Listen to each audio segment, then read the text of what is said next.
Charlas de la noche. Palabras con imagen. El análisis de los acontecimientos que influyen en nuestra vida con el periodista Francisco Durán Rosillo.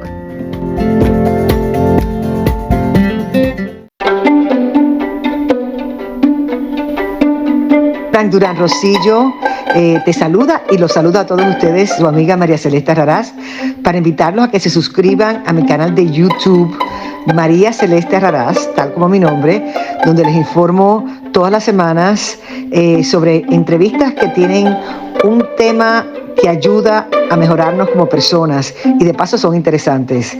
Las pueden encontrar en mi canal de YouTube, así que los espero. Y se suscriben gratis.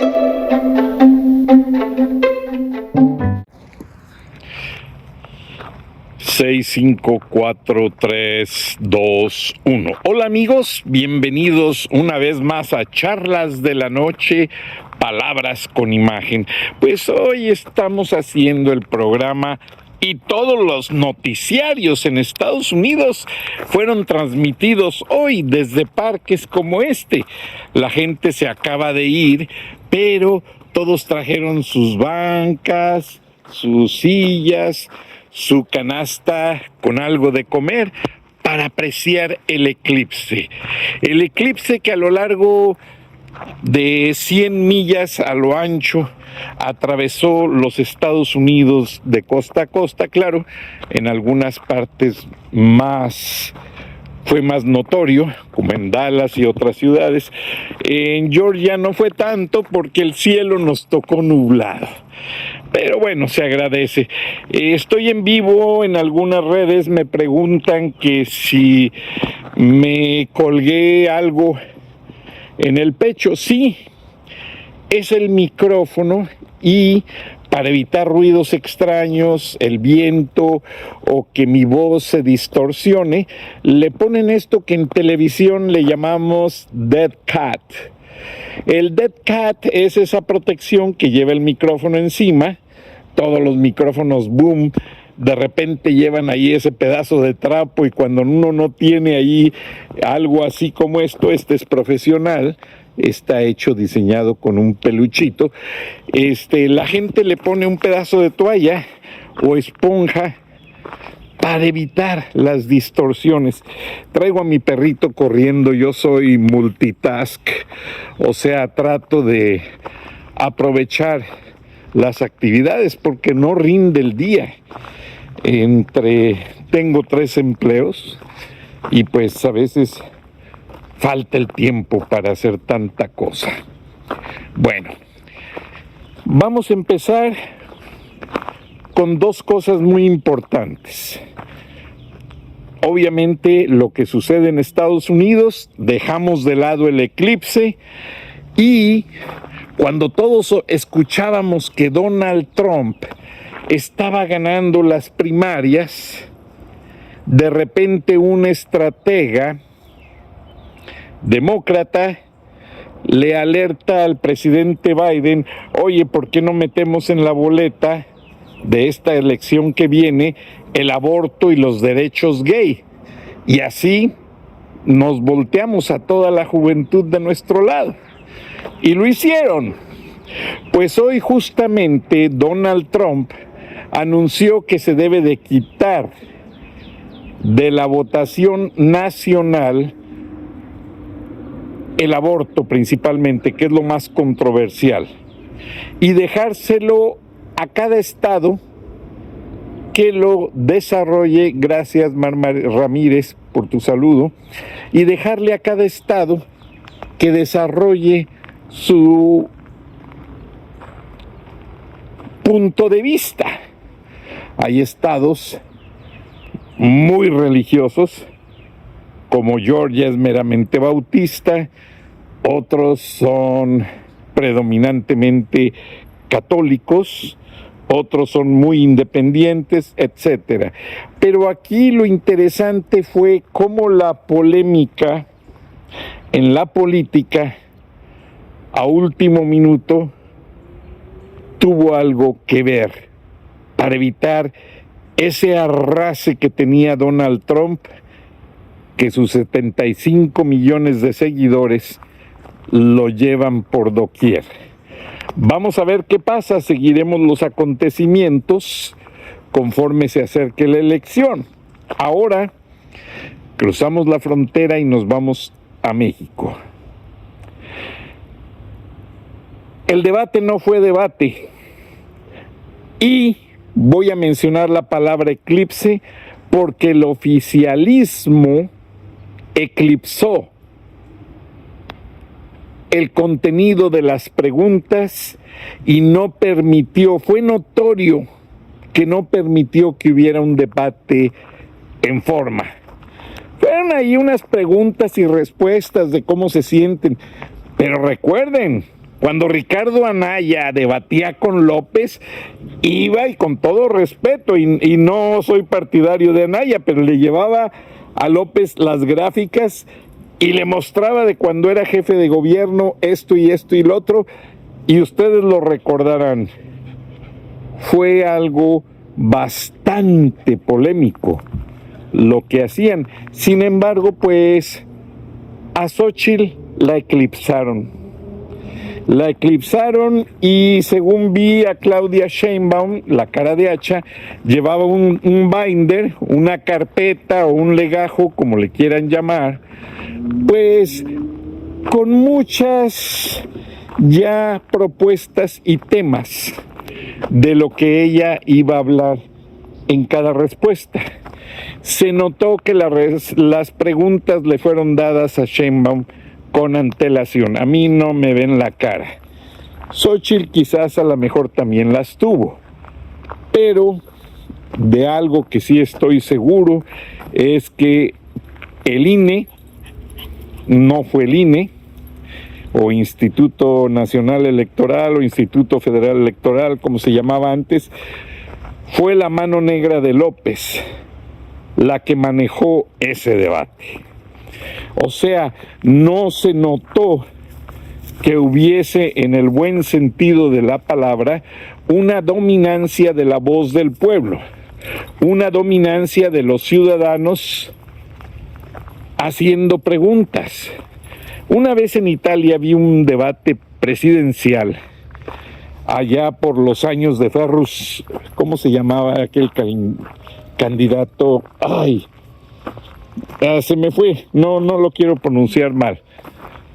Pero ustedes saben a quién me refiero. Hubo un candidato muy polémico, muy reconocido por la opinión pública. No sé si era Orlando Berlusconi, pero alguien así. Y me encantó ese debate de los italianos, porque ellos, el moderador tenía gentes en la calle preparadas, líderes religiosos, líderes de opinión, gente del pueblo, y hacían la misma pregunta para cada uno de los candidatos. Entonces, en pantallas grandes, como se acostumbra, estaba la gente en las plazas viendo el debate y viendo una verdadera exposición de la temática que a todos les atañe.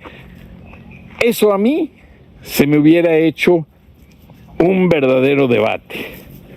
Con todo respeto, el que sucedió no fue debate, fue lo que le llaman los americanos un show and tell. Los niños en las escuelas, en una parte de la escuela, principalmente en las primarias, a los niños les preguntan cómo fue en tu fin de semana o qué hiciste, y los niños pues llevan alguna foto, que fuimos un día de campo, que conocimos un tío, y muestran y dicen lo que les sucedió. Y esto lo hacen los departamentos de educación para asegurarse de que cada niño vive en un good environment, en un verdadero ambiente familiar, porque muchas veces no sucede eso en las familias. Entonces, toda esta situación del debate a mí no se me hizo un debate verdadero. A mí se me hizo, pues, una manera de hacer ver y hacer entender a la gente que lo que sucedía es que les estaban dando una vez más a tole con el dedo con algo llamado debate. Y esto nunca se dio. Nunca se dio. Homer, come here. Perdón, traigo a mi perrito y hay un perrote aquí que me lo quiere y el mío está muy chiquito. Thank you, ma'am, sorry. Y les pongo a mi perrito porque es un perrito faldero y el otro un super perro. Perdón. Entonces, resulta que toda esta polémica que se está dando, pues no convenció, ni nadie de los candidatos llevaba una propuesta de gobierno, nadie de los candidatos llevaba un verdadero paquete que dijeran, miren, vamos a encontrar al país destruido, sin presupuesto, con violencia y con tales problemas, porque en México López se dedicó a destruir el país. Xóchitl sí mencionó que el país está acabado. En pocas palabras, ¿para qué nos hacemos tontos? López lo desfiguró, lo destruyó, lo saqueó, porque era obvio que teniendo al país en esa condición, los socialistas del siglo XXI iban a tener una manera más fácil de apoderarse de México para entregárselo a Rusia. Por cierto, estoy trabajando en una historia, pero me falla todavía la traducción al ruso, en la que por qué Vladimir Putin técnica y asertivamente se quiere apoderar de México. Y la verdad es que me tiene sorprendido. Esto de Vladimir Putin de entrar a México no es de ahora, de López Obrador, no, saquémonos esto de la cabeza. Si ustedes hacen memoria, cuando entró Vicente Fox a la presidencia de México, el primer presidente que visitó Los Pinos, que en aquella época se utilizaba, fue Vladimir Putin. Y Putin quería semblantear la política de México, porque aunque no se dice, hay una gran cantidad de intereses entre Rusia y México, muchos en lo oscurito, y no solamente en el gobierno de López Obrador. Esto tiene desde que estaba el priismo. Rusia ha sacado de México con la excusa del intercambio cultural, del intercambio de becas, etcétera, etcétera. Rusia ha sacado de México infinidad de recursos también. Lo que pasa es que no se da a conocer.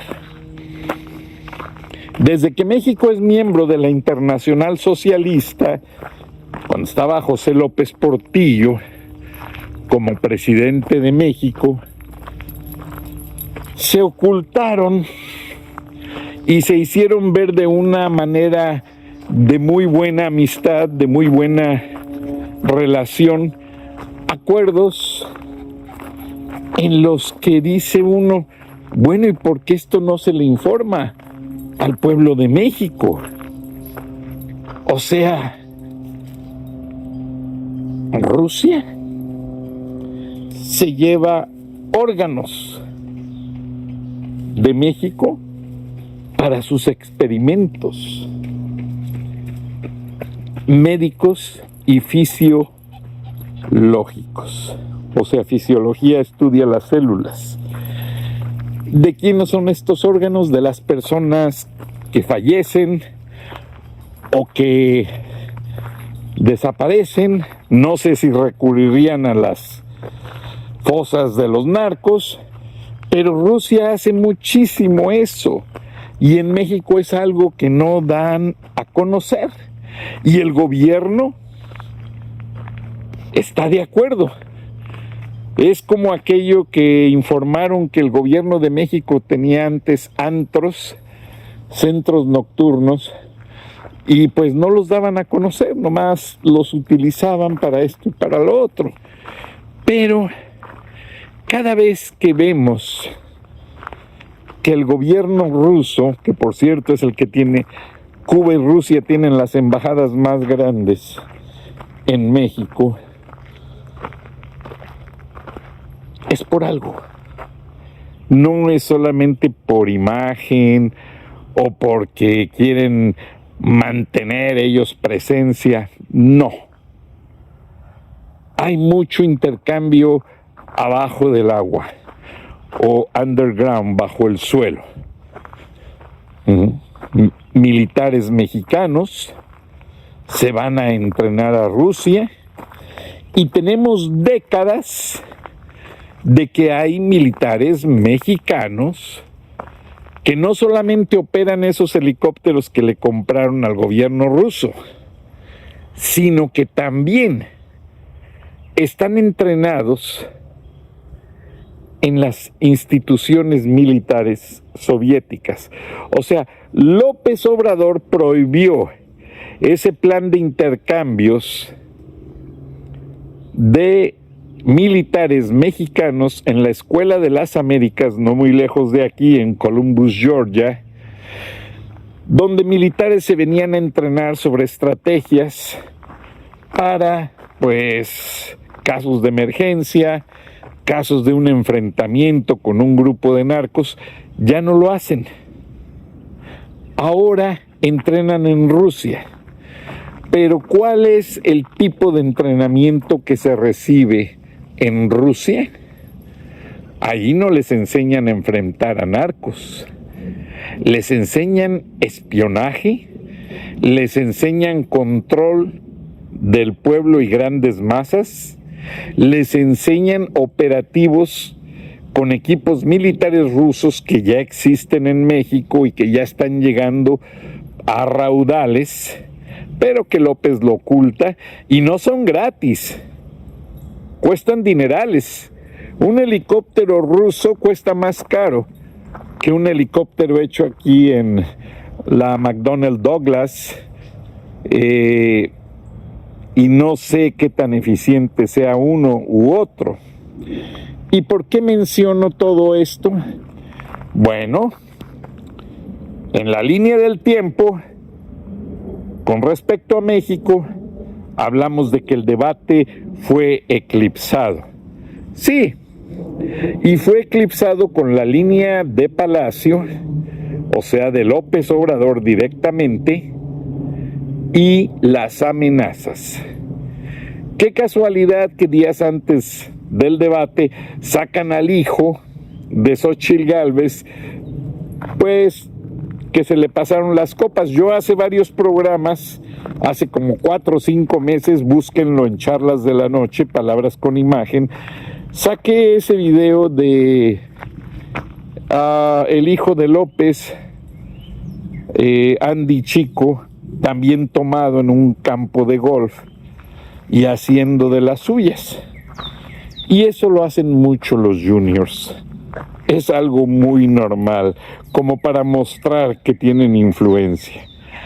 Aquí el problema es que, ok, usted vio un debate por televisión, pero el debate tenía más de 4 elementos de manipulación, tanto a nivel técnico como a nivel de amenazas psicológicas. O sea, Xóchitl Gálvez no te lo va a decir porque la van a declarar o demente, incompetente para llegar a la presidencia, o la desacreditan por completo como candidata. Pero ya es notorio que la familia de Xóchitl está bajo cierta presión que no les llega directamente de Palacio, pero que sí les hacen sentir. Ahora, el aspecto principal de esto, me lo comentaba una persona que estuvo muy metido cuando, gracias a la compañía Order Express, me mandó un saludo,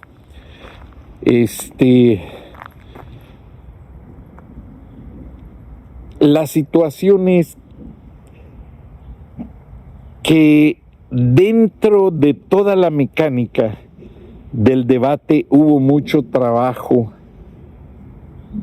backstage, detrás del escenario. Y eso pasó en Venezuela, cuando pues también se robaron la presidencia. Y está pasando en México. Y ustedes han visto, en Venezuela reúnen millones de personas en las calles protestando contra la dictadura narco-castro-chavista de Chávez y de Maduro, y nadie ha podido cambiar nada. La situación sigue muy adversa para los venezolanos. ¿Por qué razón? Porque simple y sencillamente lo que están haciendo las autoridades de Rusia es tener ya el control de lo que es la urna electrónica, la base de datos, y por eso hay tanta polémica de que se robaron tantas credenciales del bienestar, tantas credenciales del elector. Ahora no aparecen tantas personas, pero detrás de todo eso, les aseguro que el día de la votación, los más de 175,000 muertos van a votar en la elección presidencial, desafortunadamente por Claudia Sheinbaum. López Obrador, según los periodistas mexicanos, porque no vivo allá, ya está perdido, sí lo creo, pero desde afuera se nota la fuerte influencia soviética en el manipuleo de esta elección y de lo que quieren constituir como dictadura. Y es un hecho que López va a mantener esa dictadura, si no él directamente, a través de su títere, Claudia Sheinbaum. Ahora, el que pidió piso parejo, Marcelo Ebrard, y que no lo dejaron llegar a la contienda, sin embargo está por ahí muy calladito, muy amenazado. López lo puso a negociar y lo aplacó. Y está vigilado por militares. Así como hay militares que cuidan las espaldas de aquel que agarraron cenando, la señora que le dijo: oiga, don Epi, se come muy rico con 150 millones de pesos en el banco. Bueno, esos militares cuidan a Epigmenio Ibarra. Así hay militares cuidando a Marcelo Ebrard, pero no por su seguridad, sino para que no se les vaya a Francia. Marcelo está amenazado. Marcelo también tiene mucho que ver en la culpa de las líneas del metro. Es innegable. Pero Marcelo es bilingüe y estuvo en ese nexo al inicio de la pandemia con China y con Rusia. Y ese nexo no fue para vacunas. Eso les importó un comino. Usaron el tema de las vacunas para darle el atole con el dedo a la pobre gente. Acuérdense que Marcelo Ebrard llevó costales de euros y de dólares a Moscú y a Pekín. O sea, China y Rusia recibieron dinero de México, que honestamente López Obrador recibió las arcas de México en un estado sano, pese a que el PRI también hizo de las suyas, pero el estado de las finanzas era sano considerablemente. Y ahí empezó con China y Rusia la entrega de recursos que no son ni de López ni de la 4T, sino de los mexicanos, a otros países, para desde entonces seguir la línea de Maduro en Venezuela, que fue el que les dijo: por aquí se van y de esta manera se van a apropiar del poder, manteniendo el control de las urnas electrónicas, de los medios masivos y del internet. Y no dudo que si alguien ve este reportaje a tiempo les avise y me vuelvan a bajar del aire, porque ya este debate no fue un debate, fue el aviso de que ya el ejército está a cargo de las redes digitales que controlan redes sociales, televisión en línea y muchas cosas más, como le llaman los americanos, digital dictators, dictadores digitales, que son las dictaduras que se valen de estos medios para controlar todo y que usted no reciba la verdad, y que tampoco Xóchitl tenga la oportunidad de haber hecho un brillante programa de trabajo, presentarlo en ese debate y taparle la boca a Claudia Sheinbaum. No lo hizo no por falta de ganas, no por falta de recursos, sino porque la eclipsaron, por no decir la amenazaron. Y el debate pasa como algo mediocre, y ya algunos expertos hacen ver a Claudia Sheinbaum como la ganadora de este debate. No, yo no la veo como ganadora, yo la veo como la dictadora o la representante de la dictadura en este debate. Y después de ver los videos a continuación, creo que me van a entender. Gracias, buenas noches, buenos días, nos vemos y nos escuchamos mañana. Hasta entonces. Beatriz Pajés, la voz más acreditada de la opinión editorial en México, en Charlas de la Noche, Palabras con Imagen. Y la puedes leer en www.siempre.mx. Buenas noches, Frank. Un placer, como siempre, participar en charlas de esta noche.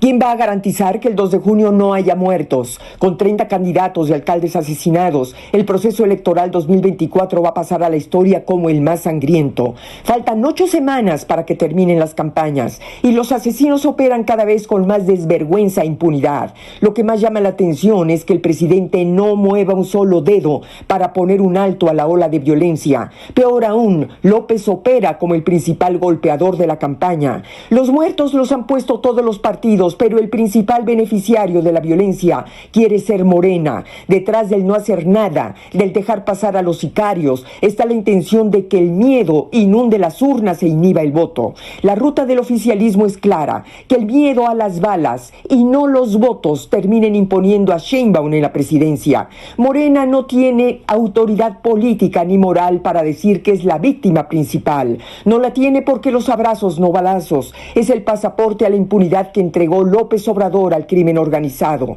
En lugar de estar dedicado al odio y a la demagogia, López debería comportarse al menos una vez como jefe de Estado, encabezar un plan de seguridad con los 3 niveles de gobierno para blindar el proceso electoral. El asesinato de la candidata Gisela Gaitán trajo a la mente las imágenes del atentado contra Luis Donaldo Colosio, asesinos que tienen el tiempo y las condiciones para llegar hasta sus víctimas, de ultimarlas y de darles el tiro de gracia. ¿Acaso ¿Acaso nadie se está dando cuenta del mensaje, del riesgo, de la ominosa señal? Si a nadie le importa y nadie hace nada para impedir un segundo magnicidio en el país, significa que alguien busca beneficiarse de la crisis política que provocaría la fuerza de una bala.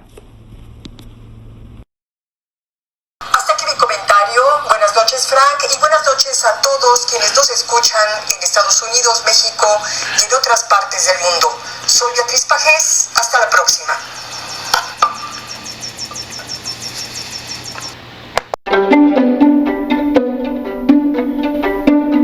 Frank Durán Rosillo te saluda y los saluda a todos ustedes, su amiga María Celeste Raraz, para invitarlos a que se suscriban a mi canal de YouTube, María Celeste Raraz, tal como mi nombre, donde les informo todas las semanas sobre entrevistas que tienen un tema que ayuda a mejorarnos como personas y de paso son interesantes.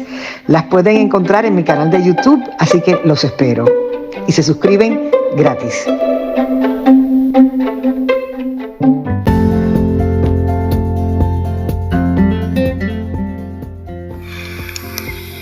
Escuchaste el análisis de la noticia, transparente como el agua, con el periodista Francisco Durán Rosillo.